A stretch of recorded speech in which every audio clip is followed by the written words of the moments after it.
Jay, so a conversation that fans have started to have, Keyshawn Davis versus Abdullah Mason.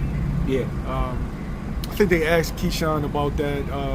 He was on there on Mill City Boxing with Floyd Schofield, Zab, Floyd Schofield Sr., Zab, and he kind of dismissed that fight. Yeah. You know, Keyshawn is right now at contender level, approaching world title, and Abdullah's coming out of prospects and about to enter into contender level. Yeah. What do you think of people calling for that fight now? I mean, of course, we gotta let the fight brew.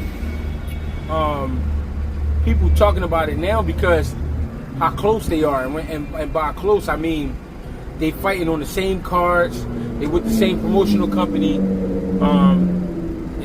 and we getting to see two of the best 135 pounders at the same time.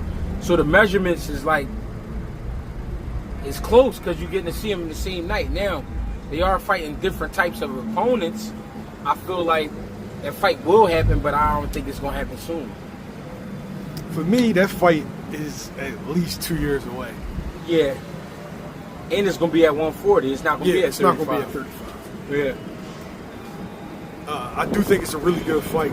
I definitely think Keyshawn's the goods. I think Abdullah, like from what I'm seeing, Abdullah nice. Yeah. Keyshawn is proven though. Yeah. As far as where he's won every fight decisively at contender level, and fucking Abdullah's just stepping on shit. The most important part with Keyshawn, we've seen Keyshawn battle tested. We've seen him get hit in his head. Yeah. And I've been listening to a lot of fighters say the game is hit and not get hit. True. But tell me a fight where you didn't get hit. You're going to get hit. And the reason it's important to sometimes take a shot is because that lets you know as a fighter, all right, I'm good when it comes to the chin category. You know what I'm saying? Does that mean you're chin shored? Yeah, I mean you chin shored, your chin insurance and everything is locked in. And it also lets you know where your conditioning is and things like that.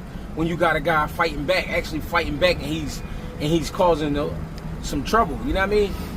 What we're not seeing yet with Abdullah Mason is we haven't seen him up against opposition that can actually do something to him.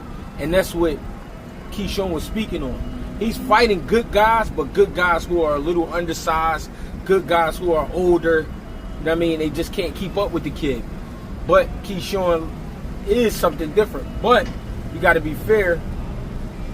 Abdullah is something different as well. The thing is, we got to see Abdullah Mason face adversity. We have to, because that's how you grow as a fighter, and that's how fans really gain respect for you when they see you get caught with a shot and you eat it and you keep working and you end up stopping your guy or beating him decisively. You know what I mean? It's the game. Who wins that fight when it's time? Or is it too late? Or is it going to be too later to where as though you won't even know the development of each fighter? Yeah, you're not going to be able to tell, man. Keyshawn fast track. He's on the fast track. He's been up against some fighters that they probably wouldn't even put Abdullah Mason in there with just yet. You know what I mean? So we got to be fair. Keyshawn is the better fighter right now. In a few years, things may change. Abdullah Mason should have went through something by that time, but I keep telling people this: be careful when you speak about Abdullah right now so early, because he might go straight to 47. He's still a kid. You're still growing up until you're like 25 years old. You know what I'm saying? I think he might shoot straight to 47. You know what I mean? I said 40 earlier, but he fuck around shoot straight to 47. I mean, that's a big dude. You just never know. But I think if Abdullah Mason stay mentally locked in where he's at right now, he's definitely going to be a problem. Because that's one of his advantages. His focus is beautiful. He has a beautiful focus. You know what I mean? When I see Abdullah, I see special. Yeah. When I see Keyshawn, I see a complete fighter. Yeah. Where, like, you can't single out fucking like a flaw. You can't really attack a flaw that Keyshawn has because he's like all 8s or 8.5s. Yeah. Got power, got speed, can fight on the inside, can fight on the outside. Yeah. So it's really really hard to just, you know, to negate something because he always has something else.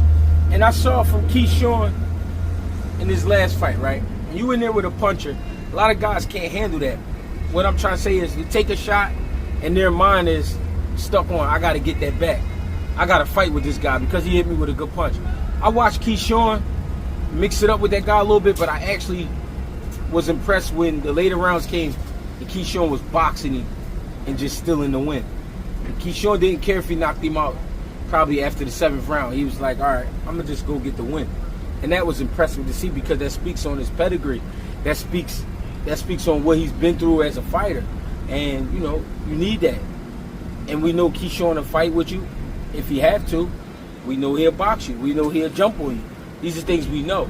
Now, what we know about Abdullah Mason right now is Abdullah Mason will jump on you. But that's all we know. We ain't seen him go through enough to say he could really beat a Keyshawn. But is it a intriguing fight? Yes, it is. Is it one of those fights that we'll pay to see and we can't wait to happen?